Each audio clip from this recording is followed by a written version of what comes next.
Let's face a reality. Corruption is eating the fabric of our society. It's a reality. Bribes were given in the previous days because things were wrong, but they are now compensated for the right things in our society. This is a reality.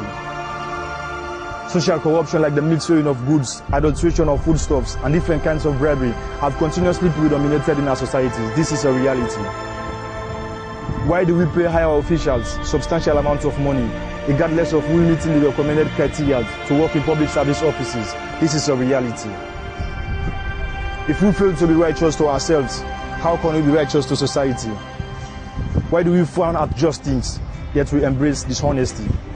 We seek for justice, yet we are not just to justice. Did our forefathers invent corruption, or did it make them our fathers? Or were we fathers to accept and normalize illegal and immoral activities in our societies? No wonder why we now feel it is impossible to eradicate this evil in our society. How I pray that this peace will always serve as a peace, but let me be the mouthpiece for our motherland to every Sierra Leonean that listens to this. Now I ask this question. Is it wasteful or wasteful to pray for our leaders to act as leading tools for change when they have inculcated patronage, nepotism, and coinism as the only way to change? And corruption has been transformed as a means of livelihood, to the extent that it feels criminal for one not to be corrupt. Why then do we keep pointing fingers at those on the top, failing to realize that the main ones are pointing back at us?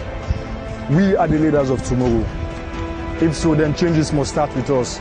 Corruption is a cancer that eats away citizens' faith in democracy and diminishes the instincts for innovation and creativity. It is indeed shameful to be labeled as corrupt by the global community. Back in 2013, we topped the charts by becoming the most corrupt nation on earth. But we are among the least corrupt countries in Africa in 2020. Then if this is possible, corruption-free Sierra Leone is a possibility if we the citizens uphold to our responsibilities and put our country as our priorities. To my fellow youth, I believe we have the strength, power and capabilities. We are the key actors of change and progress in every society. And the Anti-Corruption Commission must be vigilant in carrying out their activities by upholding the Commission's vision and mission and serve as a motivation to every other institution in our society to receive, to accept, and to pay bribe is every Sierra Leonean's choice to make. But it is our responsibility to make the right choice. It starts with you and I, and it starts right now. Be the change that you wish to see. Let's do our best to keep Sierra Leone free of corruption. With creativity, we say no to corruption.